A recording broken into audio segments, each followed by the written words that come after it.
अनुशासन। ये वो शब्द है जो शायद आपको सख्ती या बंदिशों का एहसास दिलाता होगा। लेकिन अगर हम अनुशासन को बोझ नहीं बल्कि एक महाशक्ति माने तो असल में अनुशासन का मतलब है वो काम करना जो जरूरी है, तब भी जब हमारा मन ना हो। ओलंपिक के लिए ट्रेनिंग करने वाले एथलीट के बारे में सोचो। यह अनुशासन ही है जो उन्हें सुबह होने से पहले उठाता है, उन्हें अपनी सीमाओं से आगे बढ़ने के लिए प्रेरित करता है। और यही अनुशासन एक संगीतकार को घंटों रियाज करवाता है। अनुशासन का मतलब है खुद से एक वादा करना कि आप हमेशा अपना काम करेंगे। इसका मतलब है छोटे मोटे खुशियों से ज्यादा बड़े और लंबे समय तक चलने वाले खुशियों को चुनना। अनुशासन एक ऐसा हुनर है जिसे कोई भी सीख सकता है, ठीक वैसे ही जैसे हम अपनी मांसपेशियों को कसरत करके मजबूत बनाते हैं। अनुशासन ही वो चाबी है जो हमारी क्षमताओं का ताला खोलती है। ये वो पुल है जो हमारे सपनों को हकीकत से जोड़ता है। ये वो पुल है जो है। विज्ञान जो ब्रह्मांड के रहस्यों को उजागर करने की कोशिश करता है, उसे अनुशासन के प्रति अटूट प्रतिबद्धता की जरूरत होती है। अल्बर्ट आइंस्टाइन एक ऐसा नाम जो प्रतिभा का पर्याय है। उन्होंने अपनी जबरदस्त खोजें अचानक नहीं की थी। उनकी सफलता सालों की कड़ी मेहनत, लगातार किए गए प्रयोगों और अपने विजन पर अटूट विश्वास का नतीजा थी। आइंस्टाइन अक्सर अपने काम के पीछे की प्रेरणा और जिज्ञासा के बारे में बात करते थे, लेकिन ये उनका अनुशासन ही था जिसने उन जुनूनों को ठोस नतीजों में बदल दिया। उन्होंने अनगिनत घंटे जटिल गणितीय समीकरणों में डूबे रहकर बिताए, इसलिए नहीं कि ये आसान था, बल्कि इसलिए क्योंकि वो ब्रह्मांड को समझने की गहरी इच्छा रखते थे।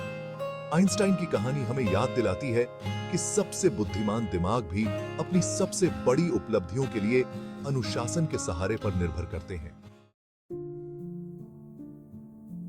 दर्शन यानी सवाल करने की कला, तर्क करने की कला और सच्चाई की तलाश के लिए एक अलग तरह के अनुशासन की जरूरत होती है, मन के अनुशासन की। सुकरात, जो एक प्रसिद्ध यूनानी दार्शनिक थे, उन्होंने अपना पूरा जीवन ज्ञान की तलाश में समर्पित कर दिया। उनका मानना था कि सच्चा ज्ञान हर उस चीज पर सवाल उठाने में है जिसे हम सच मानते हैं। सुकरात खुद का आकलन करते रहते थे और दूसरों को भी ऐसा करने के लिए प्रेरित करते थे। वो समझते थे कि जो जीवन बिना सोचे समझे जिया जाता है वो जीने लायक नहीं है। सदियों बाद अल्लामा इकबाल, जो भारतीय उपमहाद्वीप के एक प्रसिद्ध कवि और दार्शनिक थे, ने भी कुछ ऐसी ही बातें कही। इकबाल का मानना था कि इंसानी दिमाग एक शक्तिशाली उपकरण है जो अच्छे और बुरे दोनों काम कर सकता है। उन्होंने जिंदगी की पेचीदगियों से पार पाने के लिए तर्क और आलोचनात्मक सोच का इस्तेमाल करने पर जोर दिया। सुकरात और इकबाल दोनों ही इस बात का एक सशक्त उदाहरण है कि अनुशासन सिर्फ शारीरिक क्रियाओं के बारे में नहीं है, बल्कि ये अनुशासित मन को विकसित करने के बारे में है। एक ऐसा मन जो खुला हो, जिज्ञासु हो और हमेशा स्पष्टता के लिए प्रयासरत रहे। नेतृत्व यानी दूसरों को एक समान लक्ष्य की ओर प्रेरित और उनका मार्गदर्शन करने की क्षमता, शायद यहीं पर अनुशासन सबसे ज्यादा चमकता है।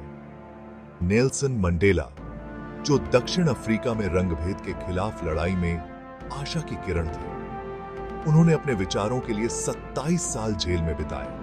फिर भी इतनी प्रतिकूल परिस्थितियों का सामना करते हुए भी मंडेला ने एक स्वतंत्र और समान दक्षिण अफ्रीका के अपने सपने को कभी नहीं छोड़ा। उनका अटूट अनुशासन, अपने मकसद के प्रति उनकी प्रतिबद्धता, तब भी जब इसका मतलब अकल्पनीय कठिनाइयों का सामना करना था, ने आखिरकार रंगभेद को खत्म करने और दक्षिण अफ्रीका के पहले अश्वेत राष्ट्रपति बनने का मार्ग प्रशस्त किया। इसी तरह पाकिस्तान के संस्थापक मोहम्मद अली जिन्ना को ब्रिटिश भारत के मुसलमानों के लिए एक स्वतंत्र राष्ट्र के अपने संघर्ष में भारी चुनौतियों का सामना करना पड़ा। पेशे से वकील, जिन्ना अपनी तेज बुद्धि, वाक्पटुता और अटूट दृढ़ संकल्प के लिए जाने जाते थे। उन्होंने अथक परिश्रम किया, पूरे उपमहाद्वीप की यात्रा की और अपने मकसद के लिए समर्थन जुटाया। जिन्ना का अनुशासन, असफलताओं और विरोध के बावजूद अपने लक्ष्य पर केंद्रित रहने की उनकी क्षमता ने अंततः 1947 में पाकिस्तान के निर्माण का मार्ग प्रशस्त किया। मंडेला और जिन्ना दोनों इस बात का उदाहरण हैं कि कैसे अनुशासन अटूट विश्वास के साथ मिलकर पहाड़ों को भी हिला सकता है और इतिहास के पाठ्यक्रम को बदल सकता है।